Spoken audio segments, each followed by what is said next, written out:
BRS MLC కవిత BC దీక్షకు counter ఇచ్చారు PCC chief Mahesh Kumar Goud. 10 ఏళ్లు బీసీలని అనగదొక్కిన బీఆర్ఎస్ కు మాట్లాడే హక్కు లేదన్నారు. బీసీల కోటాను 23% కుదించింది బీఆర్ఎస్ కాదా అని ప్రశ్నించారు. కవిత మొసలి కన్నీరును ఎవరూ నమ్మరని విమర్శించారు.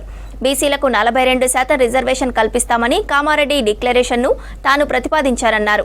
అందుకు అనుగుణంగా బీసీ డెడికేషన్ కమిషన్ను వేసి కుల సర్వే చేపడుతున్నామని వివరించారు మహేష్ కుమార్ గౌడ్. ఎమ్మెల్సీ కల్వకుంట్ల కవిత గారు చేస్తున్న బీసీ ధర్నా మీద ప్రజలకి ఒక అవగాహన కలగాలి. 10 ఏళ్లు బీసీ జాతిని అనగదొక్కినటువంటి బీఆర్ఎస్ పార్టీ, బీఆర్ఎస్ నాయకులు వారికి ఇవాళ బీసీల గురించి ధర్నా చేసే హక్కు లేదు. రిజర్వేషన్ 23% కుదించింది బీఆర్ఎస్ పార్టీ, అవునా కాదా? ఇది స్పష్టత ఇవ్వాల్సిన అవసరం ఉంది కవిత గారికి.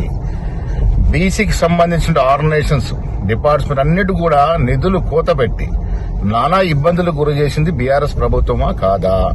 ఇది స్పష్టత ఇవ్వాల్సిన అవసరం ఉన్నది.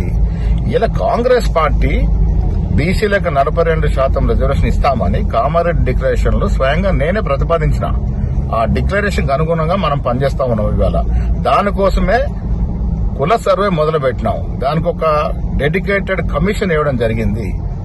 సో ఈ రకంగా కాంగ్రెస్ పార్టీ అన్ని రకాల చర్యలు తీసుకున్నప్పటికీ కూడా బీఆర్ఎస్ హయాంలో బీసీలందరినీ, బీసీ జాతులందరూ కూడా అనగదొక్కిన మీరు ఇవాళ ఏ ముఖం పెట్టుకుని ధర్నా చేస్తున్నారో ప్రజలకు తెలియాల్సిన అవసరం ఉన్నది.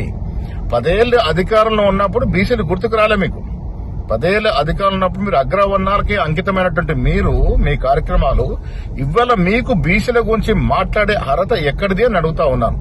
ఇవాళ ప్రజలు ఇవన్నీ చేశారు కాబట్టి మిమ్మల్ని అధికారం దూరంగా పెట్టినారు. కాంగ్రెస్ పార్టీ అధికారం తీసుకొచ్చిన వెంటనే కేబినెట్ లో కానీ బీసీలకు సంబంధించిన పలు కార్యక్రమాలు కానీ, నాలాంటి ఒక సామాన్య కార్యకర్తను పీసీ అధ్యక్షుడు చేయడం కానీ, దాంతోపాటు బీసీ సంబంధించిన డిపార్ట్మెంట్లన్నిటి కూడా అత్యధిక నిధులకు ఇచ్చి బలోపేతం చేస్తుంటే కాంగ్రెస్ పార్టీని నమ్ముతారా, మిమ్మల్ని నమ్ముతారా ప్రజలు అర్థం చేసుకుంటా ఉంటారు.